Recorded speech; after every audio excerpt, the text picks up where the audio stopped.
Gracias por acompañarnos en el día de hoy con los comentarios en La Fuerza de la Verdad. Como siempre tenemos varios temas que a nuestro entender deben ser de interés nacional. Se cuece un nuevo zarpazo con la idea de la reforma fiscal. En el día de hoy vimos una nota de prensa que decía: no hay suficientes dólares en el mercado. Me imagino que usted habrá visto la tendencia alcista que viene teniendo la prima del dólar, que se mantuvo más o menos cerca del 60,10,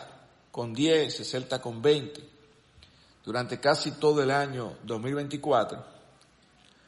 Y en el mes de diciembre, pues entonces allí se produjo un aceleramiento en el crecimiento de esa cotización del dólar respecto al peso dominicano. Ya anda por los 62 y tanto. Y con la tendencia a seguir subiendo la prima del dólar. Evidentemente, esto venía ocurriendo en el mes de diciembre, a pesar de la cantidad de personas que ingresaron al país y que se supone traían dólares que cambiaban, lo que debió implicar una inyección de dólares a la economía, y como consecuencia de esa inyección debió producirse entonces una reducción en la prima del dólar. Por el contrario, lo que ha ocurrido es un incremento. Aparentemente hay distintas variables que están pesando con este incremento que lo afecta a todo, porque hay una inflación que no se ha detenido. Semanalmente usted va a un supermercado, y pongo el ejemplo de los supermercados, porque definitivamente es más barato comprar en un supermercado que comprar en un colmado. Si usted compra una leche, para citar un ejemplo, en un colmado, usted paga por un litro de leche más de 100 pesos. Si lo compra en un supermercado, le puede costar 25 o 30 pesos menos. Una leche que por mucho rato usted la compraba en 60 pesos, ya está por encima de 75 pesos en los supermercados. Entonces, cuando se produce decisiones, por ejemplo, el tener que utilizar los dólares que tenemos disponibles para pagar el servicio de la deuda, los intereses de la deuda que tiene el país, automáticamente se sangra la economía, se genera una escasez, porque el dinero que los demás actores de la economía quisieran utilizar para comprar dólares, no lo pueden comprar en la misma cantidad, y entonces esa escasez genera una inflación, es decir, un incremento en la prima del dólar, lo que a su vez genera un incremento en los precios de venta de la gran mayoría de los productos de consumo masivo en el país. Ese círculo vicioso se sostiene, pues la demanda que venía teniendo se sigue manteniendo, se sostiene o se incrementa, porque entonces provoca un nerviosismo, y entonces la gente dice, bueno, si la tendencia es que va a seguir subiendo, déjame aprovechar y comprar ahora una cantidad adicional de dólares, de manera que a mí me salga más barato mañana, cuando yo vaya a comprar, cuando yo vaya a importar, ya compré los dólares más baratos. Eso genera una presión adicional, esa demanda sostenida y agregada de dólares, y entonces, evidentemente, la presión refuerza ese círculo vicioso para el encarecimiento y para más inflación. Se sigue encareciendo entonces la prima del dólar, la inflación también, y también comienzan a notarse personas que van al supermercado, los que pueden llenar su carrito lo llenan, pero luego cuando intentan pagar la cuenta que hace, tienen que vaciar, tienen que devolver hacia el carrito una cantidad de productos porque equivocadamente pensaron que iban a poder adquirirlo todo, tal vez con lo que le costó esa misma compra 15 días atrás. Entonces, se va produciendo, en adición a la inflación, un consumo menor de aquellos productos que tienen una reacción inmediata al precio. Es decir, hay productos que cuando los precios suben de manera inmediata la gente decide no comprarlos o buscar productos sustitutos. Las empresas entonces se protegen y para no introducir nuevos precios lo que hacen es que te dañan el producto de una manera o de otra, o te venden una cantidad menor a un precio desproporcionado en función del peso neto que te están entregando, o te modifican la fórmula del producto si es un comestible, utilizando otro tipo de sabores, para citar un ejemplo, que no sean naturales, sino artificiales, para citar otro ejemplo. Y entonces con eso logran una economía en el costo unitario del producto, aunque el precio de venta te lo sostengan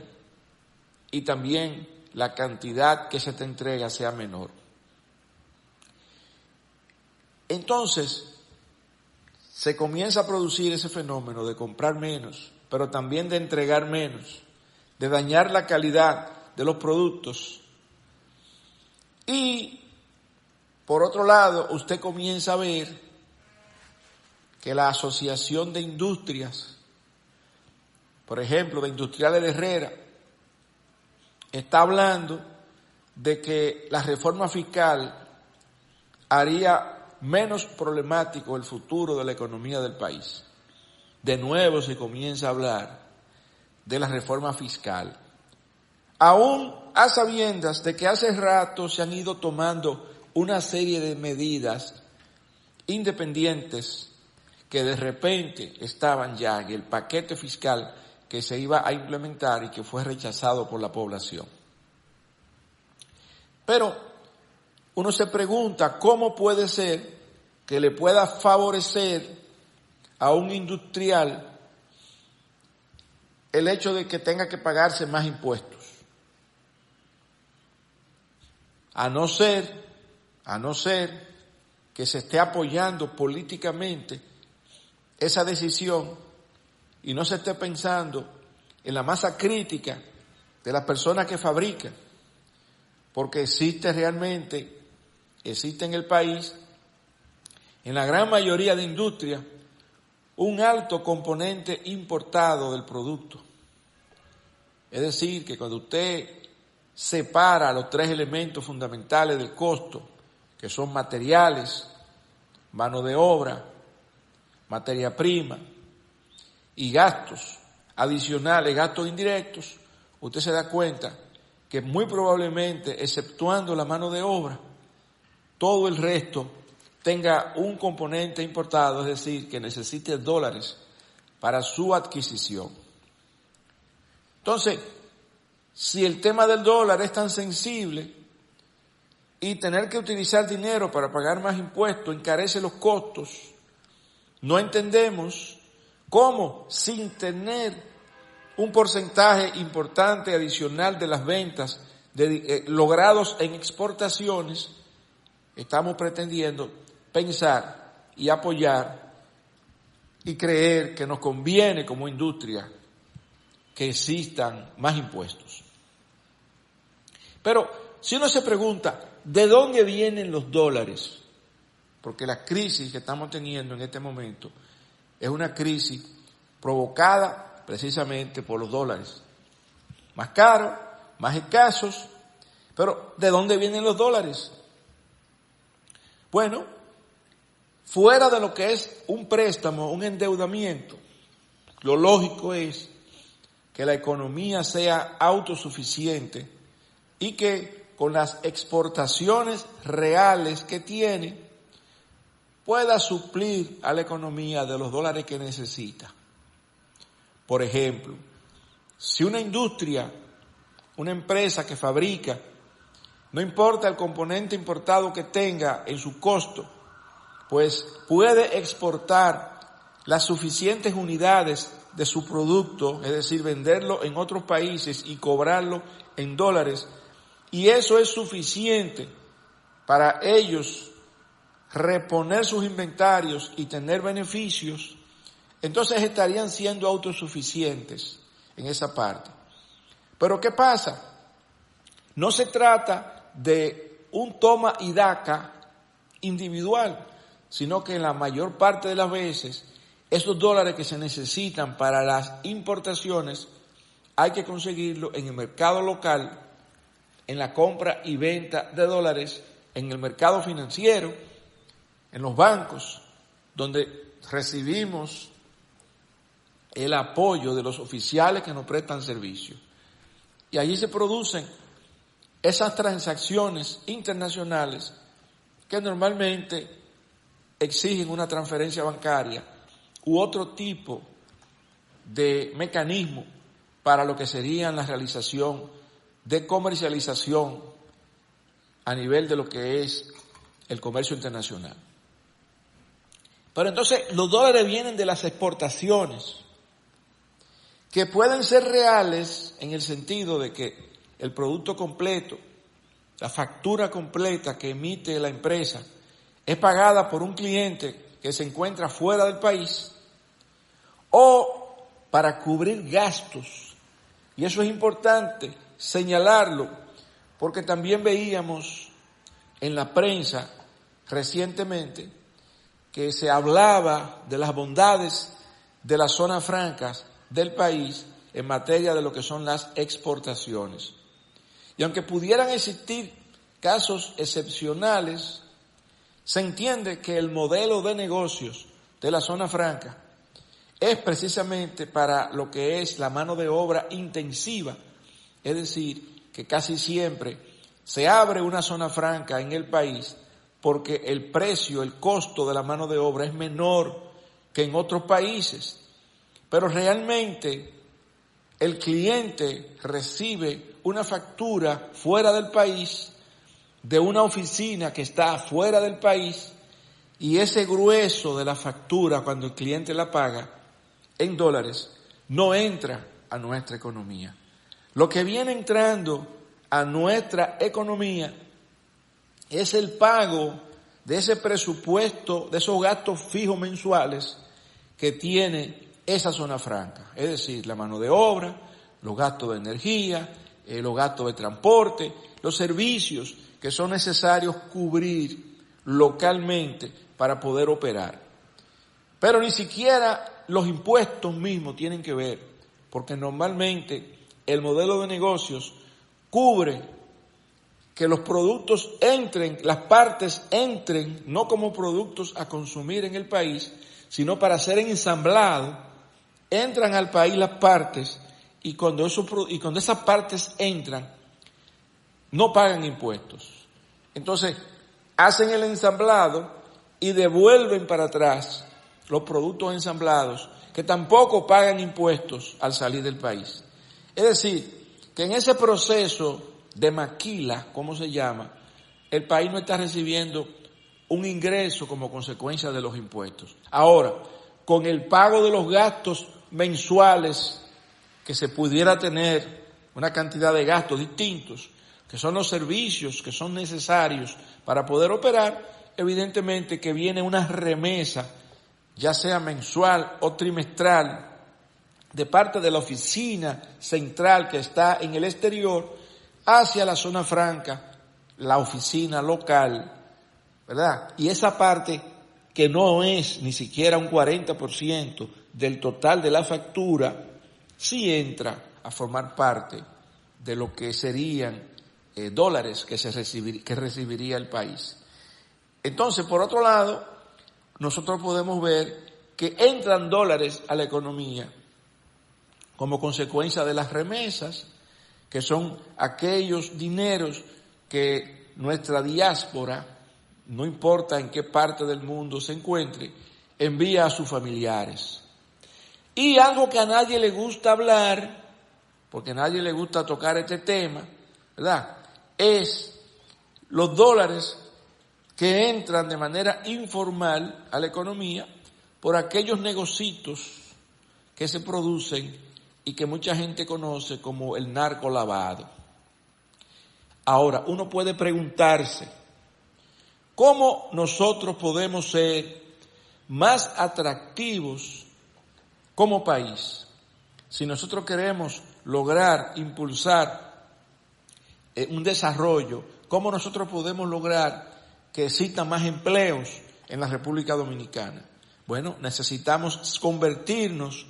en ser más atractivos para el inversionista, personas que quisieran venir al país a abrir un negocio, a abrir puertas, a instalar una empresa, y que con esa empresa pues pueda contratarse, puedan ingresar varios miles de nuevos empleados, nuevos empleos a la economía. Para poder lograr eso, necesariamente tiene que haber no solamente un clima de negocios que sea atractivo para ellos, sino también que haya la menor cantidad de impuestos a esos sectores. Cuando existe esa fórmula que es atractiva para el inversionista, entonces comienzan a ocurrir en el país aperturas de nuevos negocios y al mismo tiempo la creación de más empleos. Como podemos ver, estamos entrampados en una situación donde el pueblo dominicano no está dispuesto a pagar más impuestos, pero por otro lado con una crisis que no sabemos si es real o creada en cuanto a lo que es la prima del dólar y la tendencia a su deslizamiento, ¿verdad? O, por otro lado, está ese contrapeso que se podría lograr si se logra preguntarse en la actual gestión de gobierno dónde están los dineros que se tomaron prestados de las arcas del Estado o que se recibió como consecuencia de los endeudamientos que se dice que son muy superiores a los de las últimas décadas, y entonces tratar de retornar esos dineros a las arcas públicas para entonces no tener tanta presión con el tema de los dólares y al mismo tiempo poder inyectar recursos frescos a la economía que permitan bajar esa prima del dólar que hacía tiempo no se encontraba por encima del 60 por 1.